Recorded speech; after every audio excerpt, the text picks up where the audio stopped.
phone for a lot of players in this top 8 that he's like been referring to, and that knowledge has been paying off on top of him playing a character that he really likes and a character that is clearly clicking to him to an incredible degree. Well, when Tapscott beat MSB, literally afterwards I heard him saying like, yeah, I like watched 4 different VODs and I have like pages of notes on just this one pro player in this one matchup. So this is actually interesting to start off with. This has been Mollo. Yeah, so ZeeBee's been getting a lot of success with Mollo, especially in top 8s is where we've often been seeing the Mollo, but his Mollo has 2 wins on Penguin and a win on Kusi.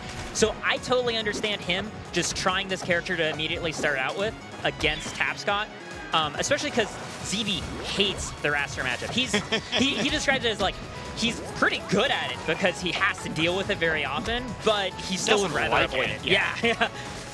No, so ZeeBee, typically Kragg, but is a perennial multi-character threat. Has played Kragg, has played Aether. I've seen a few others from him as well, but this Mollo is really the true like co-main secondary at this point. Has gotten important wins that the other ones couldn't have gotten. Yes, I mean that's the reason why ZeeBee is the second seed for this event. Like the Mollo absolutely got him the wins and punishing the tech off of that. What do you do then? The option select there, if you don't tech this, you die, and if you tech this, I have a bet, and then you die. Yeah. What do? You get out somehow. The clap will hit. All right, we've evened it up again.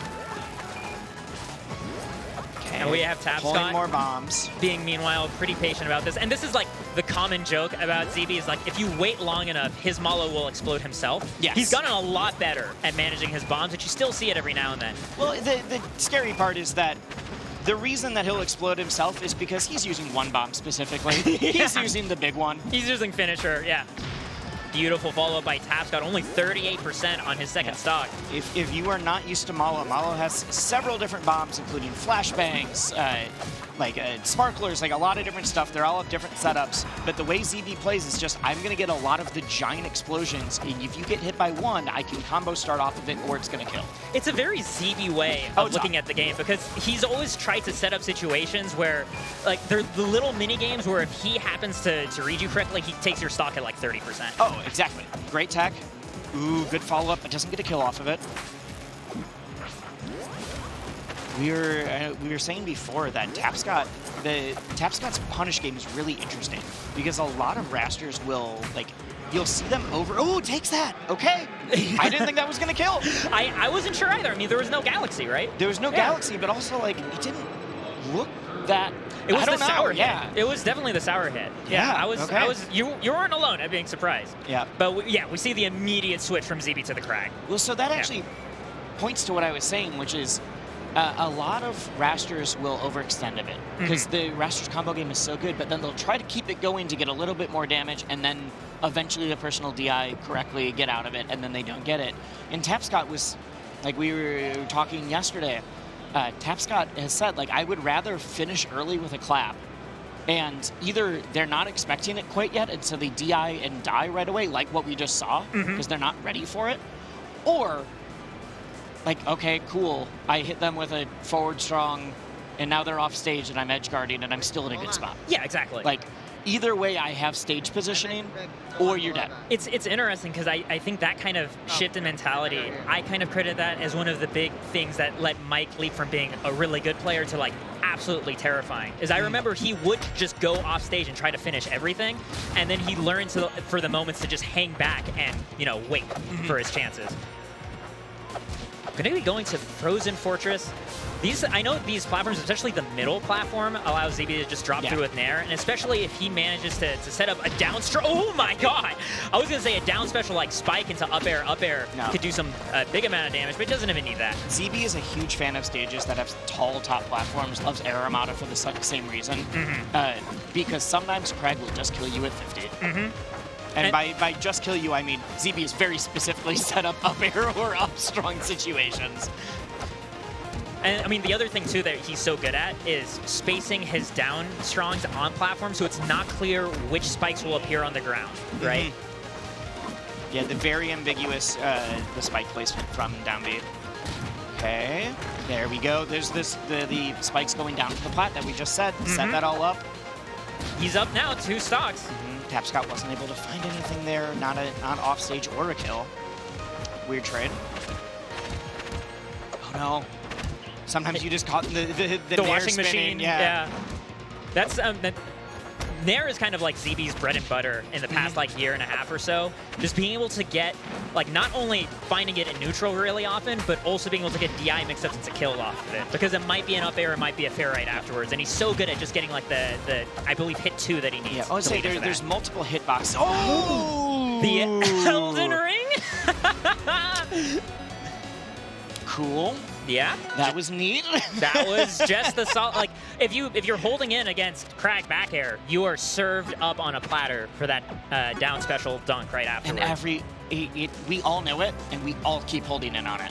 This is not every top player, mid-level player, new player. You're like, I don't want to die, and then, oh, cool, I can just turn around down special, and you're just actually dead now. Because it sends out, you're not able to get back to the stage of attack. It's gross. It's so good. I believe this is a color swap for Tapscott. I always read color swaps by players as like a mentality shift, right? Like a reminder, like ring on your finger to like let you know, like, oh yeah, this is the thing I wanted to change. It's that or like tag changes. The in-game tag changes. Yep, we are a big fan of the Trans Pride Wrastor here. Okay. Oh, that was cheeky. I was gonna say that other platform's getting in the mix suddenly. ZeeBee still closes it out after Tapscott avoids the falling rock. Because ultimately, traps like that, they... What? What? Oh no! Dies right afterwards. I believe he accidentally uses wall jump early. Yeah. That is so unfortunate for Tab. Like in my head, I was like, why did you went so low for that? But I guess you got the hit, and well, now I know why. Like, you used the wall jump already. And when you're off stage and that low, sometimes it's hard to tell because you could think you're doing a normal jump and you're actually wall jumping. Oh, the pillar. Okay. ZeeBee gets another follow-up off the Nair, backs away from the landing head. Oh my gosh. Okay, so that situation that ZeeBee set up with the rock, ordinarily the expected thing is he's gonna let himself get hit. Yes. Tech off the rock, Nair, get follow-ups. Him actually getting a parry there instead was actually a big surprise to me, and like ends up getting him even more reward and kills off Wrastor. Because the idea is that you have your back to the wall, so you can tech so you're not gonna get killed, but also because when you tech, you get that small invincibility. Right, and that's just long enough for you to get an arrow. Yeah. It's actually like I'm getting hit on purpose to take advantage of the invincibility and hit you for it. It's like the third level layer there. It's one of those like situations that ZeeBee is really fond of setting up, and if you don't understand those nuances and like don't recognize that's what he's just done, you will pay. It happens off stage a lot with wall techs from like top players, and I've seen people that are like, I hit the thing, why didn't it work? It's like because they teched on purpose specifically to use invincibility. Like they were hoping you would hit them. That's gonna Galaxy. There we go. Nothing to stop it. These games are looking so much better for ZeeBee with the Kragg. Yeah, that Mollo, it very much, now that we've seen the rest of this, feels like it was just a test. Yeah. I want to see how good my Mollo is, not I think Mollo is good against Wrastor or anything like that. I'm just like, look, because like the thing is Wrastor's at 50, like this is death percent now to several things going wrong for Wrastor. And he still, like, Tapscott still needs to not only take this stock, but then somehow generate a lead on the next one. So low. That's very dangerous. Gets the tech, though. Yeah. ZeeBee fights his way back on stage. The rock, okay.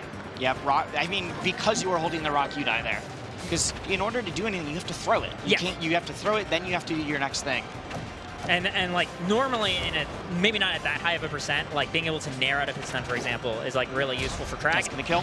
Yeah. ZeeBee is just looking like a force right now. Did he tech off that rock while it was being broken? I'm still trying to figure out how that interaction worked out. I don't think you can while it's breaking. So it must have been just like a frame before it actually broke. Or it's possible that the shards like transition some of the momentum. I don't know. We're gonna look at that later. I am not one of the trigonometry experts here. Oh, just lets it rip. This is the ZeeBee. when the risk reward is now so in your favor, you can start letting those upstrongs rip. We saw like 4 in the last 15 seconds. He's like, what are you going to do? You're going to kill me quick, and then I'm going to come right back. Yeah. Like, I'm okay just trying to get one of these kills very fast. I think I just heard ZeeBee and Tapscott They're talking. yelling at each other right I now. was completely over it as one of them was yelling. Yeah. Yeah. By yelling at each other, it is a very friendly yelling, but if you know both of them, it's going to be a loud, boisterous conversation afterwards. I genuinely think that Rivals is a hilarious game. Not in terms of the characters look visually funny. It's just weird stuff happens. To me, like the difference that a minor interaction can have in terms of how huge that can skew the rest of the game, I always find very funny. I don't want to call it gimmicks because it is just like, all right, you learn how to deal with it, whatever. Yeah. But every character, especially, or even players will have their own special ones where it's just like, if you don't know about this, it'll kill you at 50. Yeah. Cool. Now that you know, don't get hit by it again. But you got. Cool. We got it. It's like a bunch of people are opening doors and having like buckets of water fall on their heads. Yes. Yeah, you're kind of watching a series of pranks sometimes. We are just in Animaniacs. Yeah. They're what, Zany and Insany? I don't remember. Yeah. Well, I think the water falling from the bucket is literally just a rock on a pillar that's dropping down. It's the exact same thing. It's the Rube Goldberg. Yes. Yeah. I always go with the Rube Goldberg setups as long as if like more than 3 things hit to make it happen, that counts as a Rube Goldberg for me.